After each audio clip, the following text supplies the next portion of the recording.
उत्पत्ति ग्रंथ एक सृष्टि का वर्णन।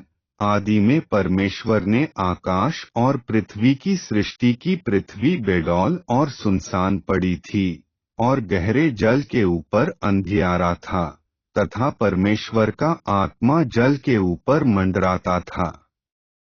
जब परमेश्वर ने कहा उजियाला हो तो उजियाला हो गया। और परमेश्वर ने उजियाले को देखा कि अच्छा है। और परमेश्वर ने उजियाले को अंधियारे से अलग किया। और परमेश्वर ने उजियाले को दिन और अंधियारे को रात कहा। तथा सांझ हुई फिर भोर हुआ। इस प्रकार पहला दिन हो गया।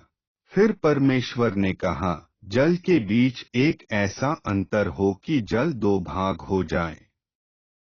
तब परमेश्वर ने एक अंतर बनाकर उसके नीचे के जल और उसके ऊपर के जल को अलग अलग किया और वैसा ही हो गया। और परमेश्वर ने उस अंतर को आकाश कहा। तथा सांझ हुई फिर भोर हुआ। इस प्रकार दूसरा दिन हो गया। फिर परमेश्वर ने कहा आकाश के नीचे का जल एक स्थान में इकट्ठा हो जाए और सूखी भूमि दिखाई दे, और वैसा ही हो गया। परमेश्वर ने सूखी भूमि को पृथ्वी कहा तथा जो जल इकट्ठा हुआ उसको उसने समुद्र कहा। और परमेश्वर ने देखा कि अच्छा है।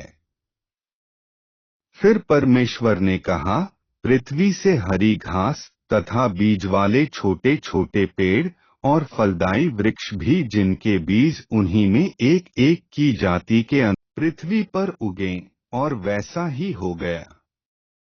इस प्रकार पृथ्वी से हरी घास और छोटे छोटे पेड़ जिनमें अपनी अपनी जाति के अनुसार बीज होता है, और फलदायी वृक्ष जिनके बीज एक एक की जाति के अनुसार उन्हीं में होते हैं, उगे। और परमेश्वर ने देखा कि अच्छा है। तथा सांझ हुई फिर भोर हुआ। इस प्रकार तीसरा दिन हो गया।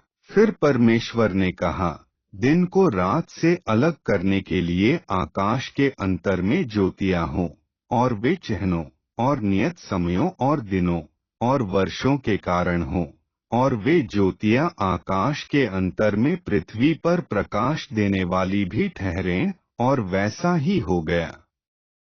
तब परमेश्वर ने दो बड़ी ज्योतियां बनाईं। उनमें से बड़ी ज्योति को दिन पर प्रभुता करने के लिए और छोटी ज्योति को रात पर प्रभुता करने के लिए बनाया, और तारागण को भी बनाया। परमेश्वर ने उनको आकाश के अंतर में इसलिए रखा कि वे पृथ्वी पर प्रकाश दें तथा दिन और रात पर प्रभुता करें, और उजियाले को अंधियारे से अलग करें। और परमेश्वर ने देखा कि अच्छा है। तथा सांझ हुई फिर भोर हुआ।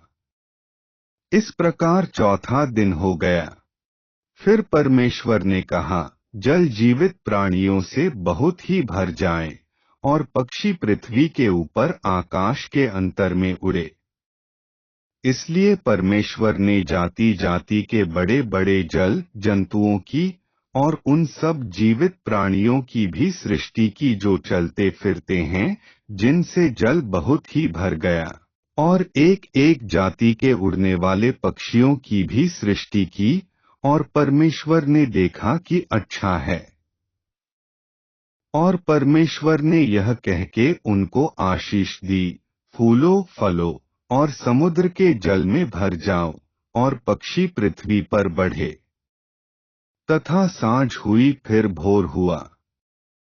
इस प्रकार पांचवा दिन हो गया। फिर परमेश्वर ने कहा पृथ्वी से एक एक जाति के जीवित प्राणी अर्थात घरेलू पशु और रेंगने वाले जंतु और पृथ्वी के वन पशु जाति जाति के अनुसार उत्पन्न हों, और वैसा ही हो गया।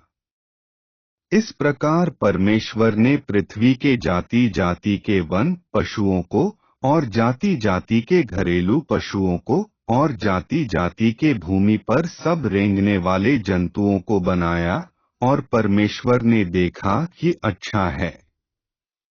फिर परमेश्वर ने कहा, हम मनुष्य को अपने स्वरूप के अनुसार अपनी समानता में बनाएं, और वे समुद्र की मछलियों और आकाश के पक्षियों और घरेलू पशुओं और सारी पृथ्वी पर और सब रेंगने वाले जंतुओं पर जो पृथ्वी पर रेंगते हैं अधिकार रखें।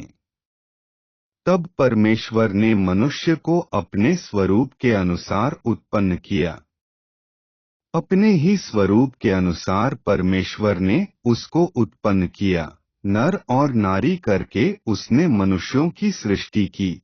और परमेश्वर ने उनको आशीष दी और उनसे कहा, फूलो फलो और पृथ्वी में भर जाओ और उसको अपने वश में कर लो और समुद्र की मछलियों तथा आकाश के पक्षियों और पृथ्वी पर रेंगने वाले सब जंतुओं पर अधिकार रखो। फिर परमेश्वर ने उनसे कहा, सुनो, जितने बीज वाले छोटे छोटे पेड़ सारी पृथ्वी के ऊपर हैं और जितने वृक्षों में बीज वाले फल होते हैं, वे सब मैंने तुमको दिए हैं, वे तुम्हारे भोजन के लिए हैं। और जितने पृथ्वी के पशु और आकाश के पक्षी और पृथ्वी पर रेंगने वाले जंतु हैं, जिनमें जीवन का प्राण है, उन सब के खाने के लिए मैंने सब हरे हरे छोटे पेड़ दिए हैं। और वैसा ही हो गया। तब परमेश्वर ने जो कुछ बनाया था सबको देखा, तो क्या देखा कि वह बहुत ही अच्छा है। तथा सांझ हुई फिर भोर हुआ। इस प्रकार छठवां दिन हो गया।